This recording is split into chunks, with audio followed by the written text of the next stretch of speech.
Welcome, ladies and gentlemen. Welcome to the program. I am your host, Joe Mizdedla. It is good to be with you as I record this the 30th of April. I hope you're doing well, and that's saying a lot right now. Lots of things going on, lots to talk about. Let's jump in. Here's the thing.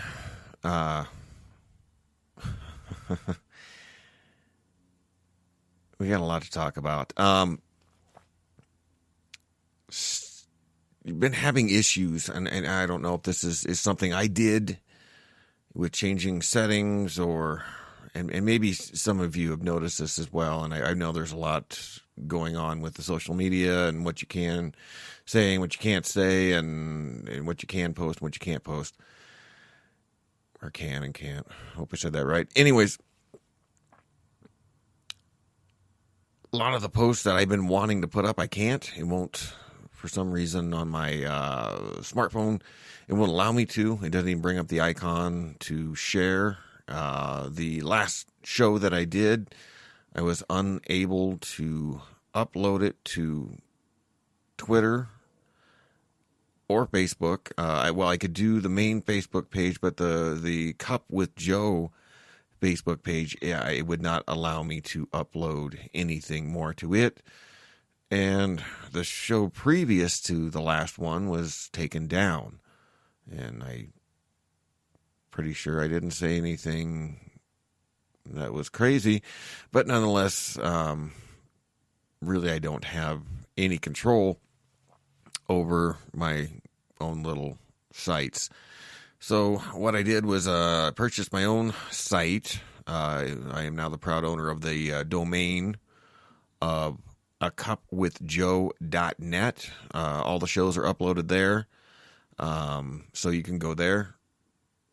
Email me. It has all it's got the main page, the second page with all the shows, and then the third page I made, it's just a contact page. And you'll notice right away I'm not very good with web design, but I did the best I could.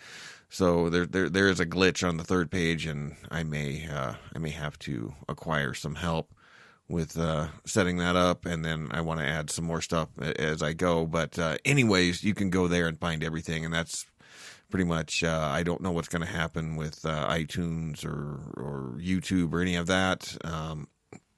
Still up on iTunes. I've been taken down from what's the other one? Spotify. So I guess par for the course anyways, but so yeah, anyways, I've been trying to fortify, I guess, on reserve, if you will, coming up with my own website to post everything and keep this going. So, and I'm kind of bummed because there's a lot to talk about, a lot of articles I wanted to post, and I'm not allowed to for, like I said, either it's something I've done wrong, and I know I changed a couple of settings, trying to, I guess, keep Big Brother at bay, if you will, and maybe that's where I went wrong. Or it just is what it is. So, anyways, we'll just move forward. Wanting to do a series here, so we'll kind of talk about that. Something that's been on my heart for a while, and well, there's no time like the present, and I feel this desperation, and I've been spending a lot of time talking to various individuals, those that the good Lord has put in my path, in my travels, in my daily life, and getting a feel for what people are thinking, and it seems like it's all over the map. So what's interesting is one group seems that they're almost coming out of a slumber, and they're deeply concerned of what's going on, where things are headed. The other group seems to think that this is just part of life, and this is just a bump in the road, if you will, a tough spot that we're going to have to get through, and science will prevail, it seems to be, or somebody with some intelligence or greater intelligence will figure this out. Somebody that maybe they voted in, or their trust or faith is in something else. But nonetheless, pretty wide range of, it's almost one extreme to the other. And I guess that is to be expected as well. It seems to almost follow the weather patterns of one extreme to the other. In the state of Colorado in which I reside, it's been extreme.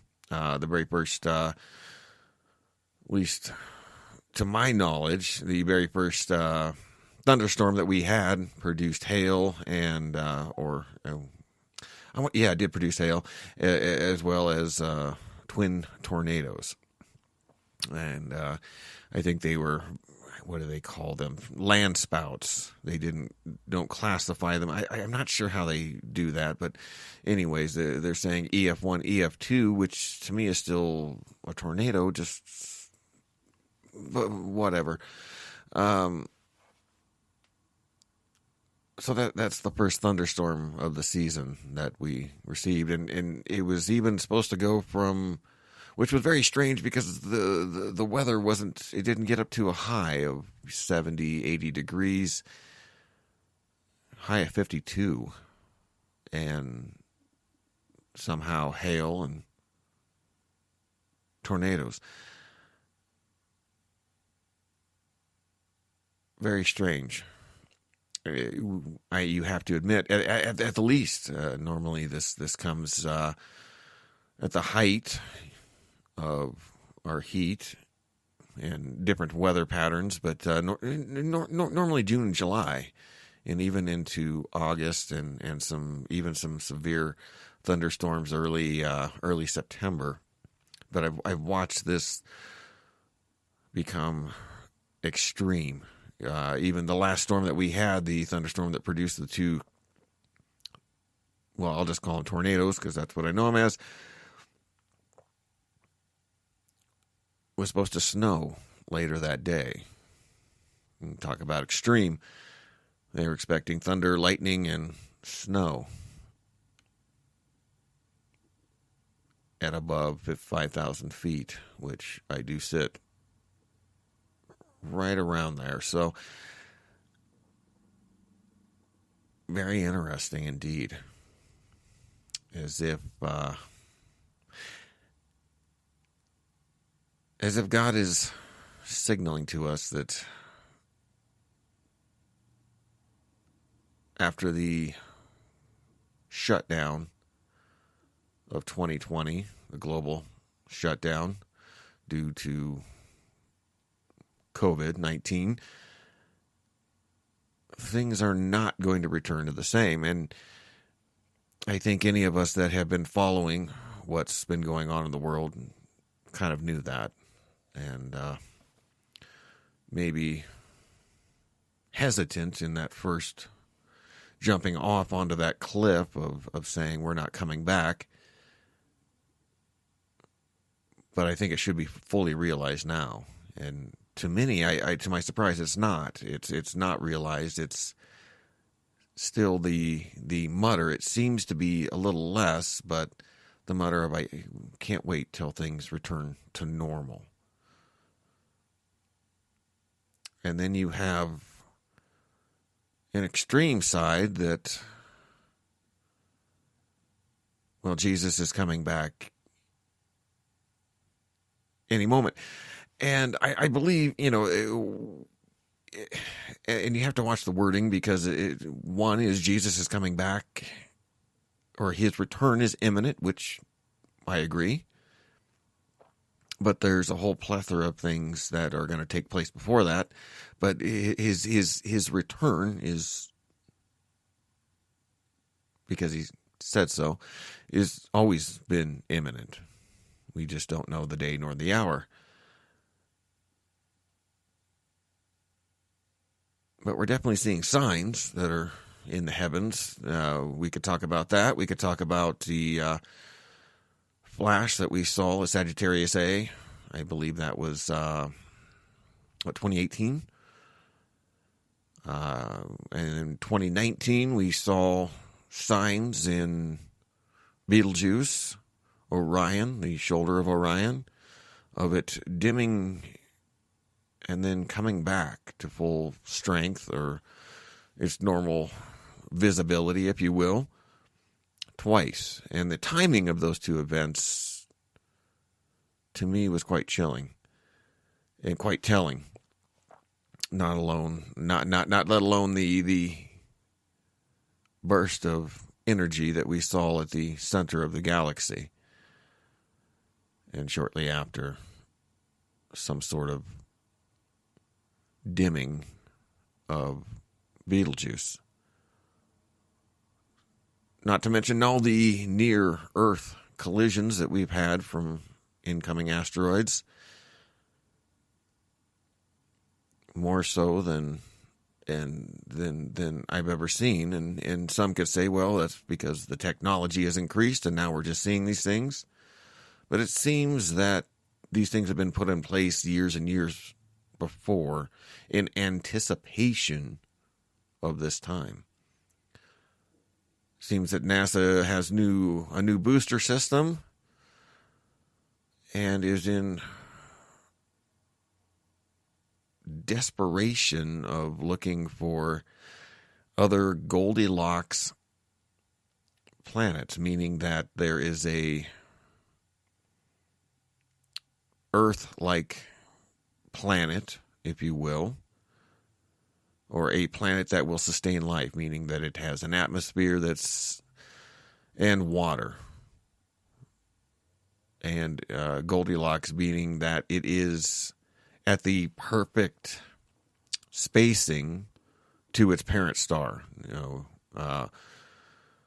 Too close, it burns up. Too far, it freezes. So it seems that there's a desperate look for these things, as well as setting up a colony on Mars, the god of war.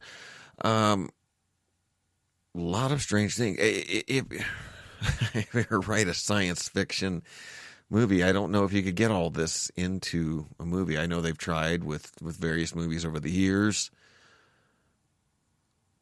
but it would be probably a 4-hour movie to try and get all these different events, the escalation of violence. It seems that different countries seem to be